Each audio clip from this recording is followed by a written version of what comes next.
Jack Ma Alibaba के founder है।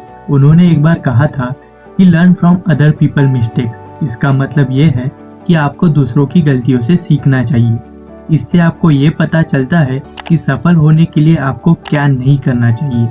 इसीलिए आज हम एक फेल्ड स्टार्टअप की बात करेंगे। दूध वाला स्टार्टअप को आकाश अग्रवाल और इब्राहिम अकबरी द्वारा शुरू किया गया था। इसकी शुरुआत 2015 में हुई थी और महज 4 साल बाद 2019 में बंद हो गया। तो इसके पीछे कारण क्या थे? क्या स्टार्टअप डाउनफॉलिंग था या व्यापार नहीं बढ़ रहा था? नहीं, ऐसा नहीं है, बल्कि यह स्टार्टअप हर साल 250% की एनुअल रेट से बढ़ रहा था। उनके पास 70 से भी अधिक किस्म का दूध था। वे किराना के सामान भी पहुंचाते थे। इतना ही नहीं, वे अपने कस्टमर को सुबह 7 बजे के पहले डिलीवरी सेवा देते थे। कीमत भी MRP से कम थी। ये मुफ्त होम डिलीवरी भी देते थे और 210 करोड़ की फंडिंग भी मिली थी। तब आप सोच रहे होंगे फिर भी ये स्टार्टअप फेल्ड क्यों हो गया? तो आज हम आपको बताएंगे 4 मेन रीजन जिस वजह से ये स्टार्टअप फेल्ड हो गया। पहला कारण है नेगेटिव कैश फ्लो। पहले इसका मतलब समझते। तो देखो, किसी भी बिजनेस में कई प्रकार के खर्चे होते हैं, जैसे कि management expenses, logistic expenses, operational expenses, marketing expenses और तो और मार्केटिंग का खर्चा सबसे ज्यादा होता है। अब देखिए, ग्रोसरी बिजनेस में हाई वर्किंग कैपिटल की जरूरत होती है, जो इनके पास ठीक ठाक था। दूसरा, high customer acquisition cost. Customer को एक्वायर करने के लिए ये उनको फ्री में दूध देते थे।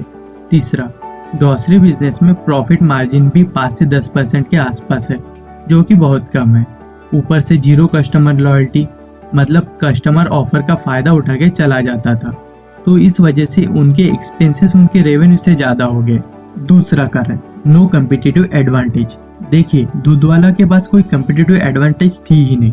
दूधवाला जो काम कर रहा था, दूध और किराने का सामान बेच रहे थे, ये सभी अन्य बिजनेस भी कर रहे थे, जैसे ग्रोफर्स भी कर रहे हैं, बिज बास्केट भी कर रहे हैं और फ्रेश टू होम भी कर रहे हैं। अब देखिए, ग्रोफर्स या बिज बास्केट की तुलना में दूधवाला के पास फंडिंग भी कम है। क्योंकि इनके पास फंडिंग कम है तो वो ग्राहकों को ज्यादा छूट नहीं दे पा रहे थे और इस वजह से इनका कस्टमर रिटेंशन भी बहुत कम था। दूसरी तरफ ग्रोफर्स, बिज बास्केट के पास बहुत ज्यादा फंडिंग है, तो वो ग्राहकों को बार बार अच्छा डिस्काउंट दे पा रहे हैं। इस वजह से इनका कस्टमर रिटेंशन भी हाई है। ग्रोसरी बिजनेस में बहुत ज्यादा कंपटीशन है, या तो आप फर्स्ट मूवर बनो या फिर फास्ट मूवर बनो। तीसरा कारण है लैक ऑफ प्लानिंग। अब देखिए, एक सक्सेसफुल बिजनेस चलाने के लिए आपके पास प्रॉपर प्लानिंग होनी चाहिए। आपको पता होना चाहिए कि आपका प्रॉफिट कहाँ से आएगा। एक बात याद रखिए, expansion without gross margin is committing suicide. देखिए, इनका मेन बिजनेस था बैंगलोर में, लेकिन ये विदाउट प्रॉफिट एक्सपांड कर गए पुणे और हैदराबाद में। बिजनेस में एक्सपांशन 2 तरह के होते हैं। पहला है स्टेडी एक्सपांशन और दूसरा है ओवर एक्सपांशन।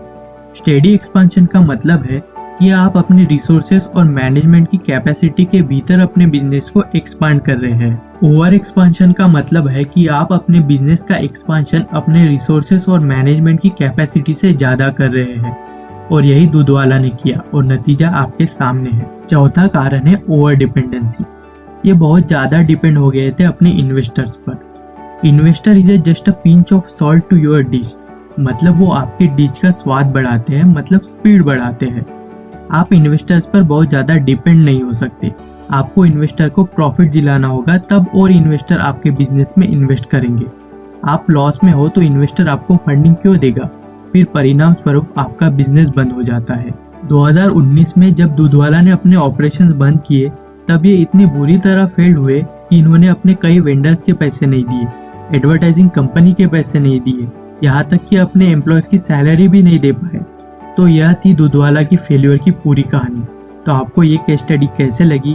आपने इससे क्या सीखा? हमें कमेंट में बताइए।